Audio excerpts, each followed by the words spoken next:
Voltamos então com a parte 4 de Direito Coletivo do Trabalho, a última por enquanto. Depois a gente começa com os informativos avulsos, né? O que começar a sair de informativo, eu vou colocar dentro dessa playlist. Já saiu aqui o informativo 265 do TST, mas pelo que eu vi aqui, talvez tenha uma, e a gente... Não, eu vou gravar depois, porque não tem nada... tá limpinho, ó. Eu ia ter que ler tudo. Não vai dar nem pra eu resumir. Mas o resto parece ser tudo de processo do trabalho. Mas enfim. Vamos lá, então. Já terminando... esse aqui vai ser o último. SDC de dezembro de 2020 sobre a ausência da pauta, a ausência de transcrição da pauta de reivindicação sobre para o dissídio coletivo, né? E aqui a gente já viu que a transcrição da ata, com base na OJ 8 da SDC, é um requisito exigido, de modo que o seu descumprimento implica extinção do processo sem resolução do mérito. Eu acho que para mim não tinha ficado claro, não sei para vocês. A consequência processual é a extinção sem julgamento de mérito, e aqui eles dizem por ilegitimidade ativa. A falta, então, não demonstra a legitimidade. Além disso, o mero registro dos títulos das cláusulas não é suficiente para preencher o mencionado requisito.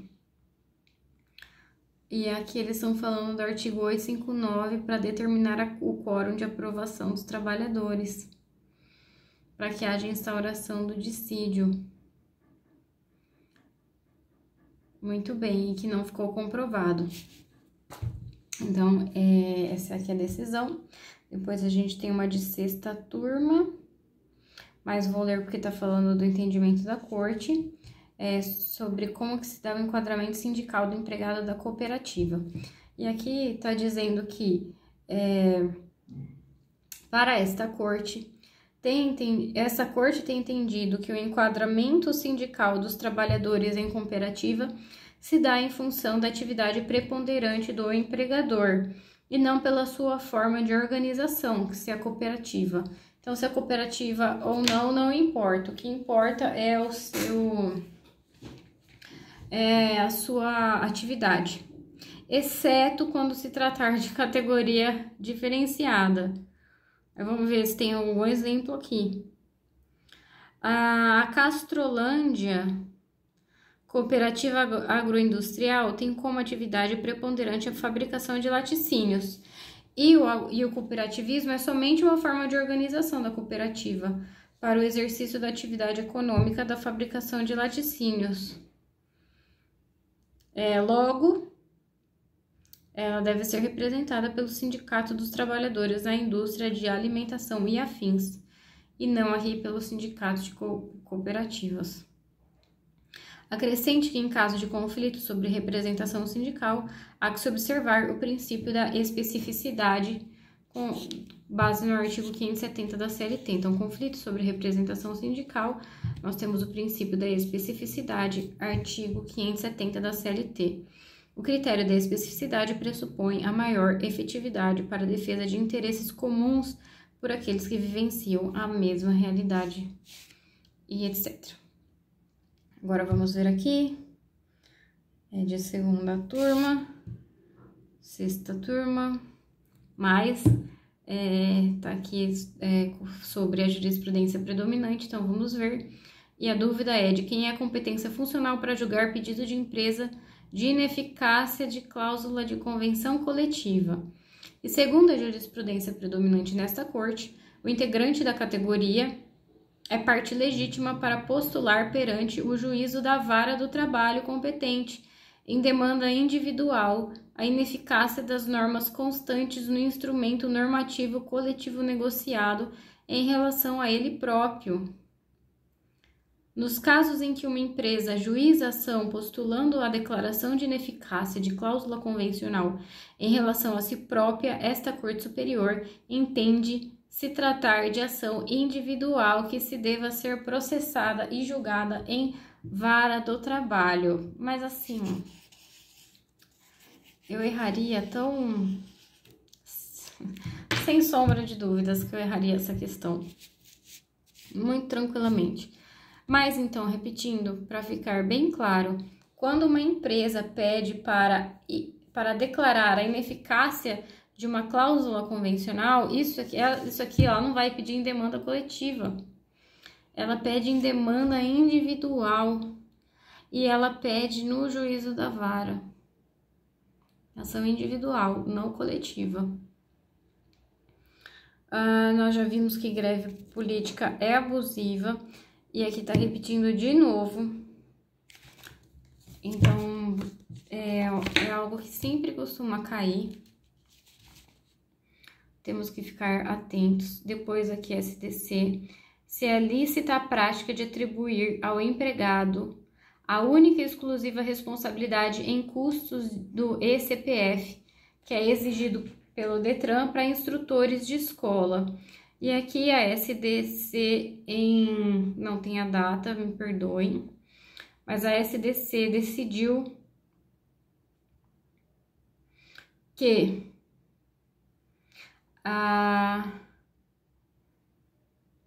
inviável acolher essa pretensão. A Constituição determina a observância em sentenças normativas do critério da incorporação de condições benéficas. Uma sentença normativa, ela não pode determinar que os empregados arquem com isso. Está dizendo aqui que a sentença normativa deve obter como critério de incorporação condições benéficas e vantagens precedentes e não precarizar as condições de trabalho. A sentença normativa não pode ser utilizada para piorar as condições de trabalho, que se extrai do artigo 114, parágrafo 2º. Nesse sentido, a atribuição de responsabilidade exclusiva ao empregado pelo pagamento de uma ferramenta viabilizadora da própria realização do serviço, ainda que possa ser utilizado para fim particular, mostra-se lícita. Então, a dúvida era por quê? Esse documento aqui, que ele iria custear, que o empregado iria custear com base em determinação em sentença normativa, ele iria custear porque ele pode usar para fora. Mas, isso inverte a lógica da assunção dos riscos do empreendimento previsto no artigo 2º da CLT. Isso também, essa determinação piora as condições de trabalho.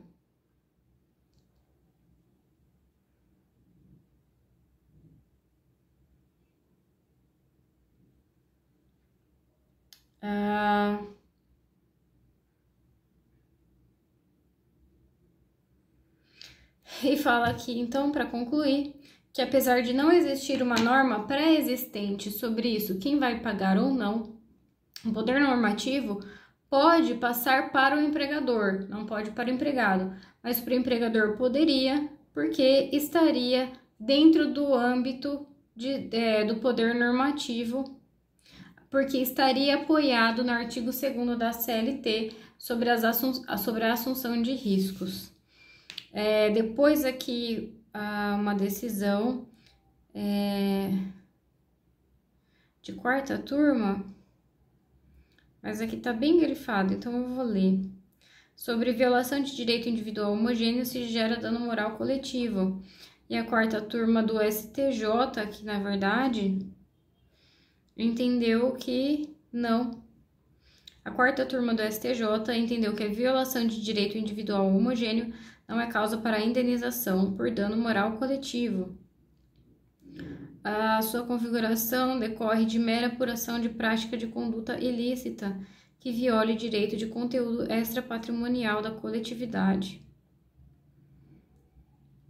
Não se trata de número concretamente Ele ressaltou ainda que não se trata do número de pessoas concretamente prejudicadas, mas sim do dano.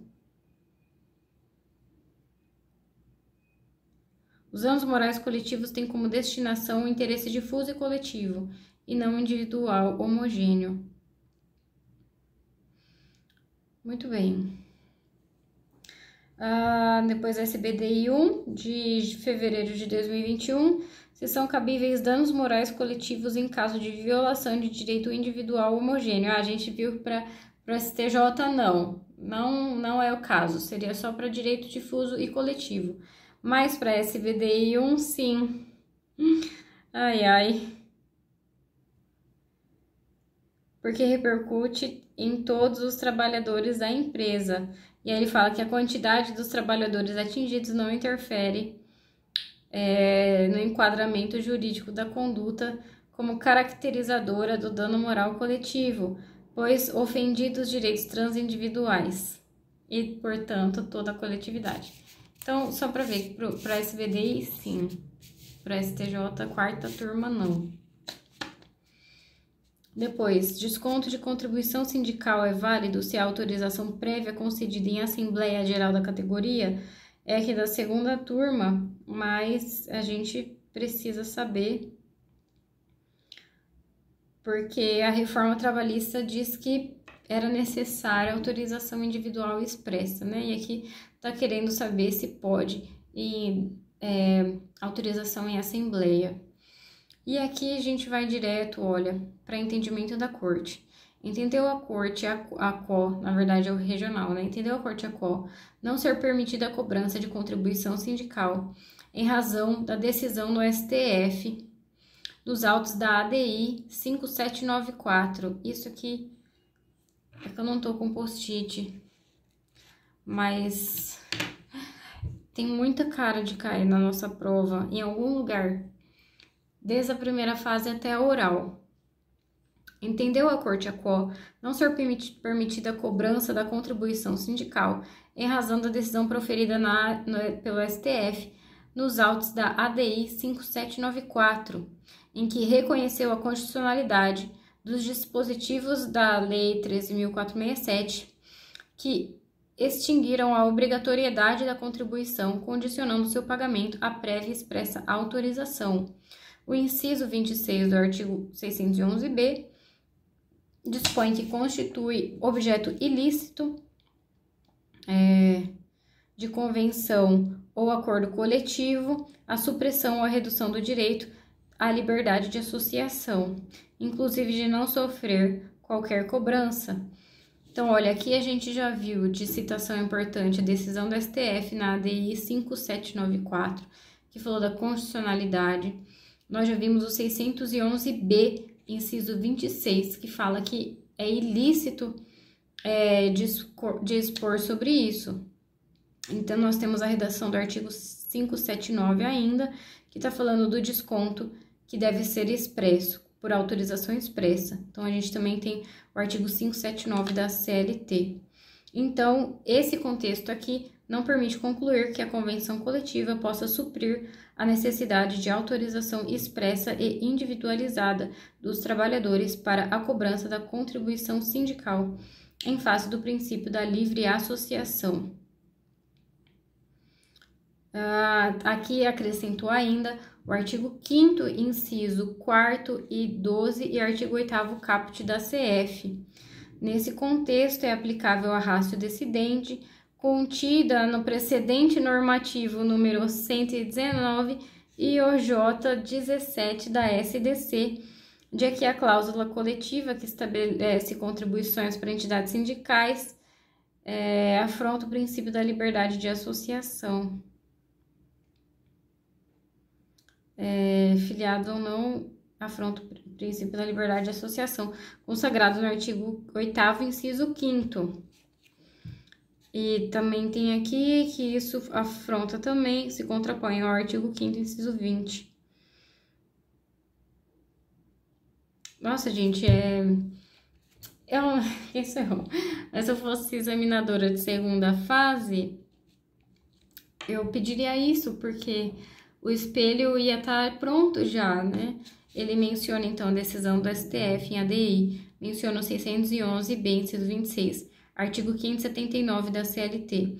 Depois, o direito de livre associação, que vai estar lá também no artigo 5º, inciso 4º, 12, inciso 20, depois tem também o 8º caput, o 8º inciso 5, também tem a OJ 17 da SDC, tem um precedente normativo da 119. Pronto. Só por lá e cá.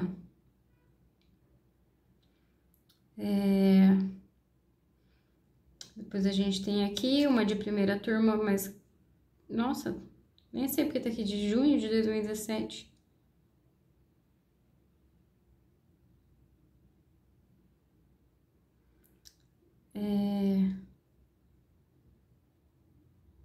Se, em função do princípio da liberdade de filiação, é necessária a comprovação de filiação do sindicato à federação para se reconhecer o direito de repasse.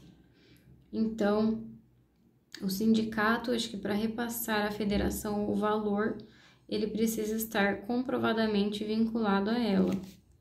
Isso aqui é entendimento da primeira turma. Bom, depois SBDI, aqui.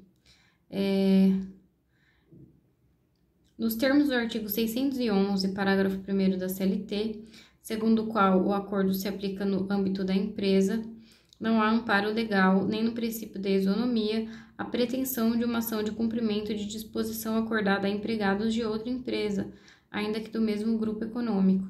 Então, eu sou de uma empresa e eu quero aplicar para mim as normas coletivas de outra empresa do mesmo grupo econômico. E para a SBDI 1, isso não é possível com base no termo do artigo 611, parágrafo 1º, porque o acordo se aplica no âmbito da empresa acordante. Então, não há nem que se falar, esse pedido não tem amparo nem no princípio da isonomia.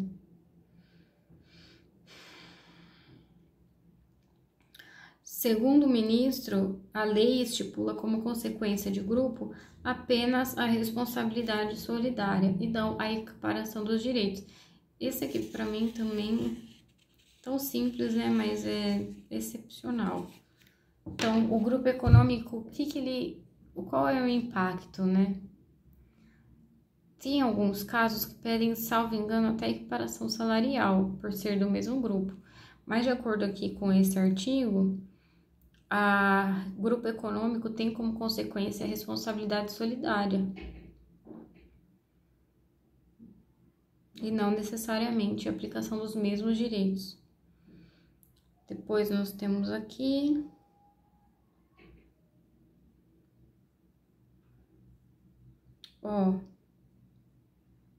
eu não sei de quem é.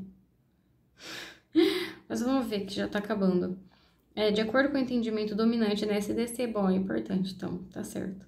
De acordo com o entendimento dominante na SDC, cláusula que estabelece a qualquer título contribuição a ser paga pelos empregadores ao sindicato profissional para efeito de sua sustentação econômica é inválida, tá? Isso é óbvio.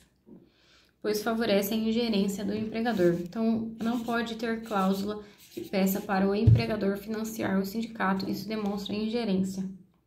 É agora a 8ª turma. Mas também não tem nada que diga de decisão de pacífica. E agora a gente já está acabando. Vamos ver então uma decisão aqui, várias da SDC. Voltamos a ter várias SDC. Muito bom. 7ª turma e STF.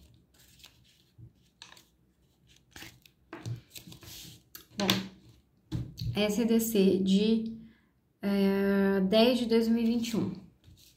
Dissídio coletivo de natureza jurídica. Interpretação. Vamos lá. Conferindo interpretação sistêmica a diversos artigos da Lei 12.815, firmou-se o entendimento de que o OGMO detém competência exclusiva para gerir e intermediar fornecimento de mão de obra do trabalhador avulso.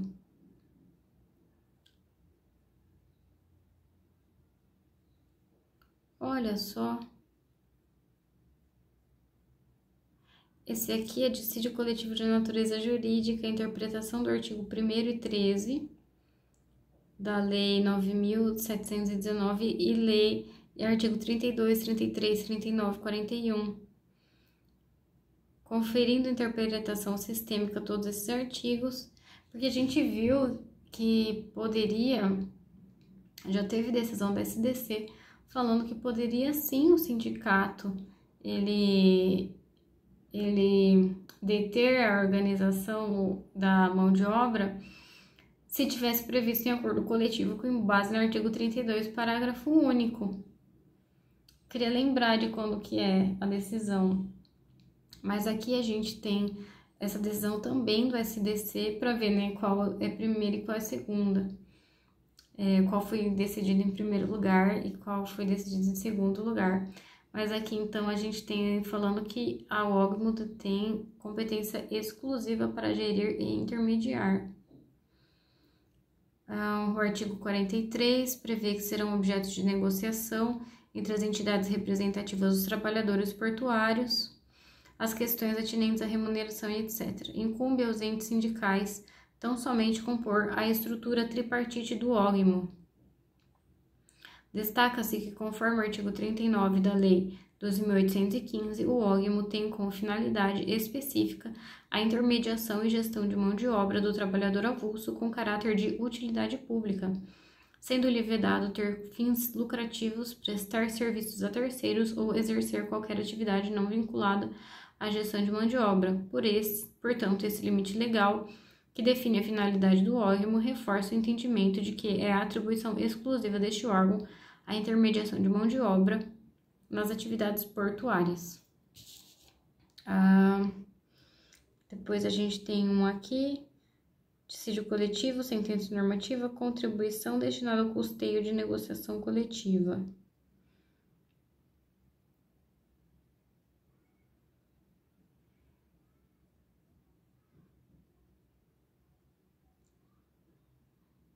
Tá. Eu repeti. Coloquei 2 vezes a mesma decisão. Então, vamos lá. Então, se... já tá bem fácil. Ó, essa aqui é de novembro de 2021 e diz que não... da SDC, diz que não pode ser matéria de sentença normativa cláusula que estabeleça direito de oposição por parte do trabalhador filiado à contribuição destinada ao sindicato. Porque o direito de oposição ele é incompatível com a natureza das entidades sindicais, pois a filiação permite a imposição de deveres previstos no Estatuto, entre os quais está a obrigação de colaborar com o custeio da entidade sindical. Bom, eu acho que o que a gente pode então pensar aqui é que a sentença normativa não pode constar o direito de oposição. Direito de oposição é o trabalhador não querer contribuir com o sindicato. O trabalhador filiado ao sindicato optar por não colaborar com ele através da contribuição destinada. E aqui ele diz que porque esse direito à oposição ele é incompatível com a associação, né, com a natureza associativa. E aqui ele está falando dos trabalhadores filiados, então o direito de oposição é incompatível com os trabalhadores filiados. A filiação permite a imposição de deveres previstos no estatuto, então o trabalhador filiado tem que observar as normas previstas no estatuto. Os deveres também. E aqui tem da SDC de março de 2022. Vamos ver.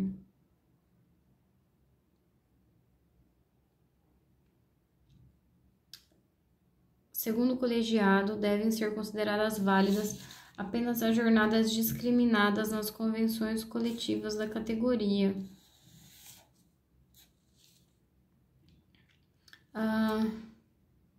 No exame da convenção ou do acordo coletivo, a Justiça do Trabalho deve seguir o princípio da intervenção mínima, na autonomia da vontade das partes. O julgador deve dar preferência a que mais se aproxima da verdadeira intenção das partes, diante, né, das diversas interpretações. No caso, foi observado que o sindicato propôs por mais de uma vez, durante as negociações, a inclusão de autorização para a jornada parcial, o que sempre foi rechaçado pelos sindicatos profissionais. Nessas condições, o objetivo da cláusula foi restringir a jornada aplicável aos vigilantes, autorizando somente os regimes nela previstos. Por fim, a ministra destacou que a reforma estabeleceu a prevalência da norma colegiada sobre as previstas em lei, quando se tratar de jornada de trabalho, desde que observados os limites da Constituição. Ainda que a lei preveja jornada distinta das discriminadas no instrumento normativo, como é o caso do regime de tempo parcial, a sua aplicação é juridicamente inválida diante do que expressamente acordaram as partes em convenção coletiva do trabalho. Honestamente, eu não entendi muito aqui o que aconteceu.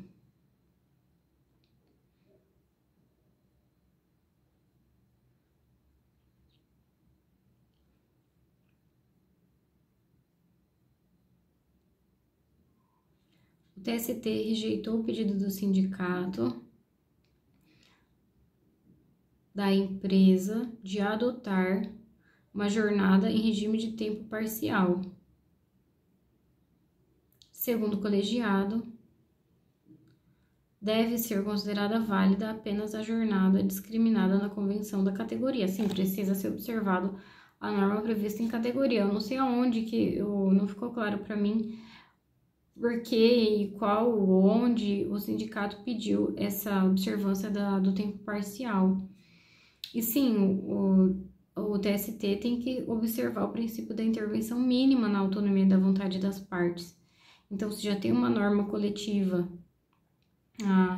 diante das várias interpretações, precisa se aplicar aquela que mais se aproxima da verdadeira intenção. E no caso ali, deve ter ficado comprovado que a empresa propôs várias vezes essa jornada parcial, mas ela foi rechaçada todas as vezes pelo sindicato profissional. Então, portanto,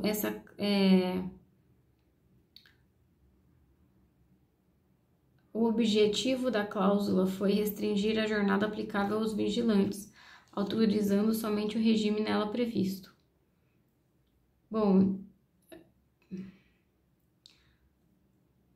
nesse caso aqui, eu vou levar comigo a informação de que tem que ser observada a autonomia da vontade das partes, a intervenção mínima do Estado, e que diante de várias interpretações possíveis, o julgador deve dar preferência a que mais se aproxima da verdadeira intenção das partes.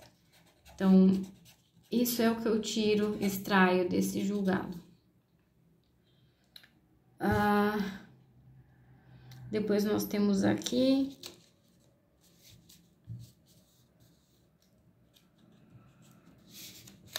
nada. Aqui também quarta turma. Depois primeira turma.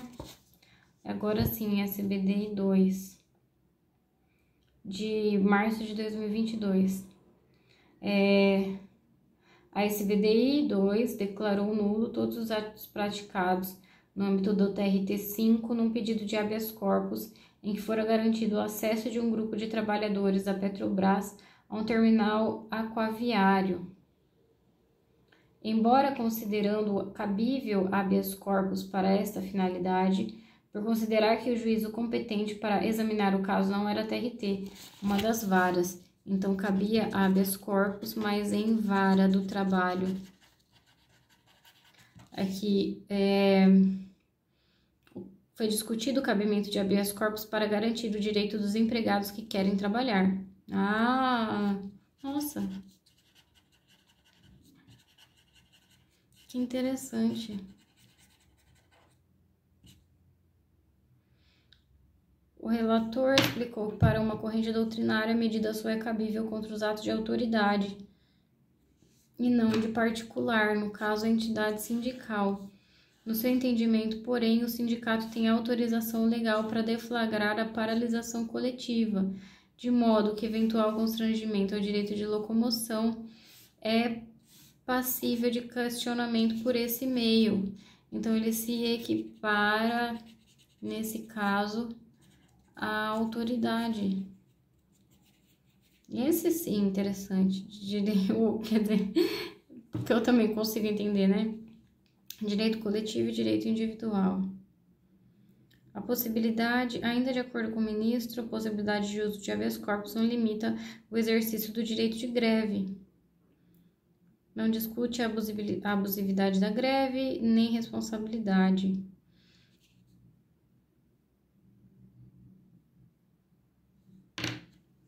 De acordo com o relator, nessa por se o habeas corpus foi impetrado o contrato de particular, a competência será das varas. O TRT julga habeas corpus, contrato do juiz de primeiro grau. E o TST, então, porque foi de ato particular. Vara, então, é de particular.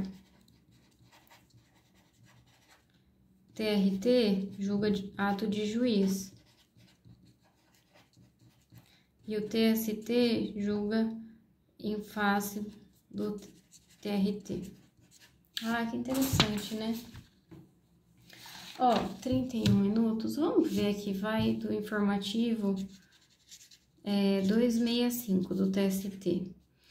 Ó, é sobre ação civil pública, obrigação de fazer shopping center, local destinado à guarda e amamentação dos filhos. E aqui vamos guardar o artigo 389, parágrafo 1 e 2 da CLT. E agora uma lei 14.147 que eu não conheço. Ah, deve ser uma lei nova do trabalho. Vou imprimir já. De trabalho das mulheres. Vamos lá. Por se tratar de ente, o shopping, né? Tá falando do shopping. Que o shopping é o ente aglutinador de empregadores que tem interesse comum de oferir. O shopping também ofere parte do lucro das lojas. Então, ele, por obter o lucro, ele tem uma função social com as empregadas que ali trabalham. Ainda que essas empregadas sejam das lojas do condomínio. Nesse contexto, conforme já pacificado a SBDI 1, no julgamento de um recurso de revista, incide ao shopping a obrigação de assegurar, diretamente ou por qualquer outro meio, local apropriado onde seja permitido às empregadas guardar sob vigilância e assistência aos seus filhos no período de amamentação, nos termos do artigo 389, parágrafo 1º da CLT.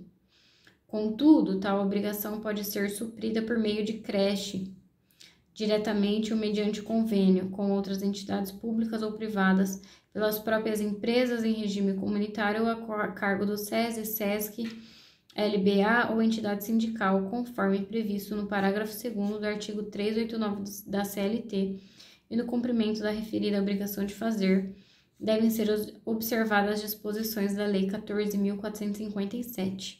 Então, sob esses fundamentos, a SBDI 1, por maioria, deu provimento aos embargos para restabelecer o acórdão regional quanto à obrigação. Então, aqui reforçando que é obrigação do shopping fornecer o local adequado, conforme o artigo 389, parágrafo 1 e 2, e ainda observar a Lei 14.457. Então, agora sim. Até o próximo vídeo.